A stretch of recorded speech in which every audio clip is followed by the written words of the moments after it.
What's up, yo? Welcome to Your One Life. I'm your host, Kim Young Kim, and I'm super glad to have you as a listener today. Now, if you're new here, I want you to know what this podcast is all about. This podcast is about teaching you from the greatest minds in the world, assisting you in all aspects of your life, and showing you how to stop crime in public places. Oh, wait, hold on. Sorry, I read that wrong. It's supposed to read, showing you how to stop crying in public places by utilizing the bathroom.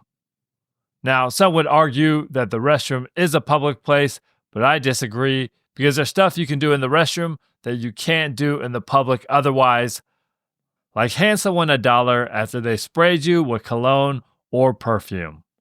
Why is this a thing, by the way? So, here's what's been going on with me. I just came back from a podcasting conference called PodFest. It was amazing. Shout out to the wonderful team at PodFest. Shout out to Morgan James Publishing for sponsoring my ticket. And shout out to all the wonderful podcasters and people in the podcasting world that I got to meet there, and also those that I didn't get to meet. And if we didn't meet this year, there's always next year. And I look forward to telling you about my podcast and pretending to listen to you as you tell me about yours. All right, jokes aside, so much happened at PodFest 2025, including a lot of great learning, being interviewed by other podcasters and creating content, holding meetings, a dance party, and of course, I did some freestyle rapping. But one of my biggest highlights was meeting these two ladies named Darlene Williams Prates and Vivia Richards Collins, because after we exchanged pleasantries, and they were very, very pleasant, by the way, they opened up and they shared their life journey with me. So Darlene started off by saying, I'm a 3-time cancer survivor. I survived uterine, breast, and brain cancer. And Vivia shared that she also survived cancer 3 times. She had leukemia 3 times. And then on top of that, she survived having a stroke.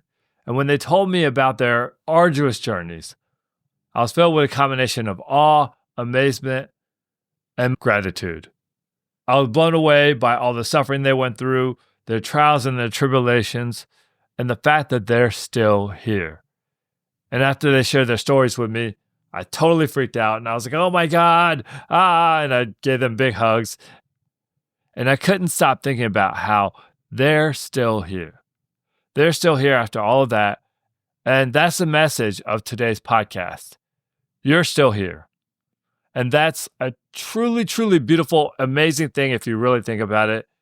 And I know oftentimes we don't think about it, but if you really, really take a moment to just reflect on, to think about how you're still here, that this thing called life is an absolute gift, and that we as people oftentimes forget this. I know that I struggle with this mightily. I really do. And very rarely do I think about how wonderful it is that I exist. And I feel like it's something that we don't think about enough, but it's something that I think we should think about a lot more. Now, when I was a younger man, and I started thinking about self-actualizing and becoming my best, I started having this wish, probably around the age of 22, 23 years old. I started having this wish that I could actually have an experience where my life and my future were just hanging in the balance, where maybe I was misdiagnosed with a terminal condition, or somehow I had a near-death experience, or even an actual diagnosis, so that I would cherish life more, and that I would live my life more fully, and that I'd wake up every morning with so much gratitude that it just seeps out of me, and it would cause me to live my life fully alive. And real talk, I genuinely wanted that for myself because I wanted to become my best. I wanted to live up to my potential, as we all do. And I know all of this sounds really crazy, but it is a thought that I did have and I did carry for a little while. Now, in my life, probably the closest experience I had to this was when I was 18 years old. And my mom was telling me the story of the terrible car accident that my mother, my brother, and myself were in when I was 3 years old. And my leg was broken really bad. And I actually remember experiencing this accident. I actually remember the chaos of that moment. So in the aftermath of the accident, my leg is broken pretty badly. And as I was recovering, my mom was telling me that one day I was fighting just to walk on this broken leg in the doctor's office. And as I was trying to walk, I kept falling and picking myself up and falling and picking myself up. And I continued to do that over and over. And as I was struggling, my mom started crying, the doctor started crying. And eventually, from what I recall from my mom's story, I gave up and I started crying myself. And when she told me that story, I remember it being the senior year of high school. And I remember just feeling so thankful in that moment because I had this deep sense of gratitude for being alive in that moment itself. Hearing that story, I felt grateful for surviving that car crash. I felt grateful for my leg getting better and also for having the opportunity to grow up. And what ended up happening is I went into those coming days with a lot of just chutzpah for life, a lot of gusto, a lot of fire. But the thing about it is, like most moments we experienced, that feeling faded, and I just went back to living normally. Now, as we think about our lives, one thing that I think is really important is that we don't need near-death experiences. We don't need terrible situations to happen. We don't have to look death in the eye. We don't have to be diagnosed with cancer. We don't have to go through all this trauma and these terrible things to understand that death is coming for all of us eventually. And I believe that it's important that you think about your mortality, and not in a morbid way, not in a I might die right now, today kind of way, but to remember that your time here, as it's been said, is limited. And that each day is a gift, and each day is an opportunity to create, to work on things that matter, to spread joy and goodness and kindness, and to leave an impact on others and the world at large, and to do stuff that matters to you. And we should remember daily that we're still here. And it is our gift and opportunity to take our individual days and make something out of each one, and to make something out of our lives as we cherish them. Now, what I want you to do is to realize, in order to get into this headspace, in order to get into this mindset, there are things that you're going to need to do, and also to think about, to have the attitude you need in order to live differently, to live fully alive, and to live as someone who makes the most of their life. So one important practice is to think about times you felt very grateful in your life, and not just what triggered those times, but also think about how grateful you felt in those moments, and to actually revisit those amazing moments in your life, where maybe paradigms were shifted in your mind, where maybe you started looking at the world differently, maybe where you started to look at life differently, and also you felt this deep, deep sense of gratitude that moved you in that moment, much like when I felt gratitude for surviving that car accident when I was a kid. And also reflect on the times where you just carpe diem the heck out of the day and ask yourself, what caused that? And how do I live my life so that I do that more regularly? Another thing you can do is to start working on things that you want long-term today. So let's say, for example, you want to start a street gang. And how do you start a gang?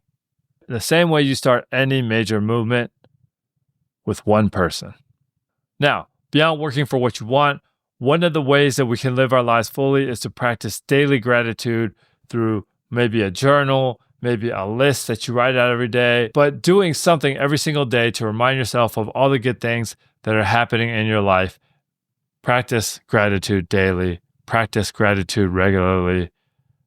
Another thing that you need to do is to read books that inspire you, to read books that move you, find people who are your heroes, and look at their life and emulate their life in the ways that you are inspired. For example, Jimmy Carter is one of my personal heroes. I look at his life and I say to myself, wow, what a life. I want to live my life like Jimmy Carter. Maybe you have different heroes. Maybe your hero is Steve Jobs, who gave an excellent commencement speech on living a good life, by the way. Maybe your hero is Malala Maybe your hero is Harriet Tubman. Whoever your hero is, essentially, we all need people whose lives we want to emulate. So find yours and use them as a target to aim your life at. And as you live your life, make sure that you surround yourself with good people and try to meet some new people on a regular basis. There are 8 billion people on this planet, and depending on what stage of life you're in, maybe you need to meet some new people on a daily basis or a very regular basis at least. And the way you can do this is you could take out a Craigslist ad and you could tell people to meet you at the Container Store in the kitchen section, and you can have this little meetup in there, and it looks like a flash mob, but it's not a flash mob. What it is a crazy thing that you're going to do to make new friends. And if you do, please send me the link of your Craigslist post at youronelifepodcast@gmail.com. I'll make sure to show up, but hopefully I'm not the only one who does. All right. So in all seriousness, what you got to do every day, go meet good people, whether they're new people or people you already know. This stuff you already know. But as you do, make sure that you are your authentic self as you meet them. Just the other day, I was at Trader Joe's and I was doing some of my grocery shopping and I was picking up some anchovies for a friend of mine because that friend doesn't go to Trader Joe's often. And apparently these are the best anchovies in the continental USA. And so as I was picking up these anchovies, I wanted to go to one of the workers there and be like, hey, I used to have a lady named Anne. And one time I called her my little anchovy and then she left me. Now, to me, that is hilarious. It's funny to say something incredibly lame to people, knowing that it's incredibly lame, of course, and just seeing the look on their face where they're just like, yo, you can't be serious right now. I like doing that stuff. I think it's a lot of fun, and I give you full permission. Number one, to be as silly as you want to be. But number two, if you want to use that line at any retail location that sells tiny fish in tin cans, my message to you is, do not go gentle into that good night. And also don't shy away from ruining your reputation everywhere you go. Now, as you meet people and you are fully yourself, start to dream. Start having dreams that stir something inside of you. And don't make your dreaming just dreaming. Go out and try stuff. Go out and fail. Go out and fail forward. Go and do a little something. See if things work.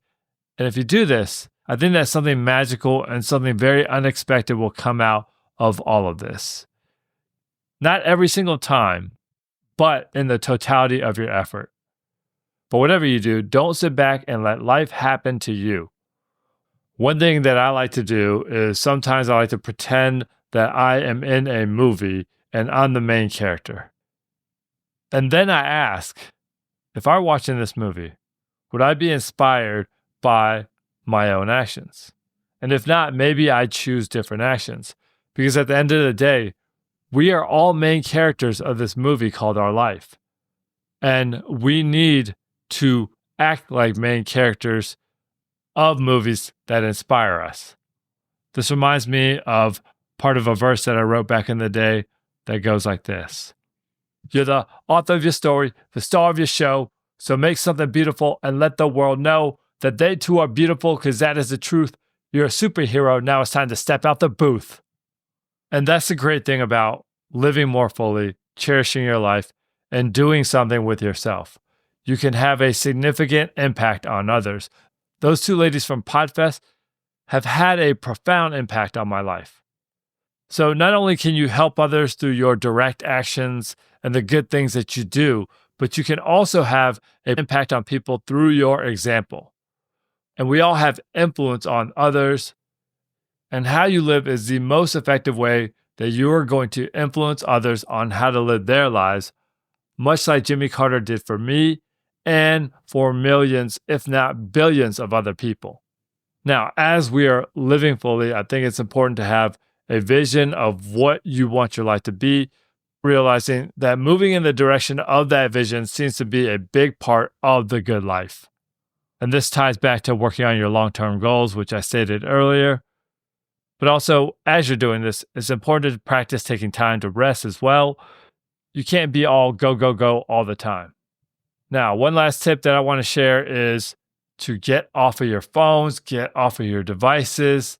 And again, this is an everyday struggle for me, but I think this is so key for us living fully alive and to make good use of our time, attention, and energy.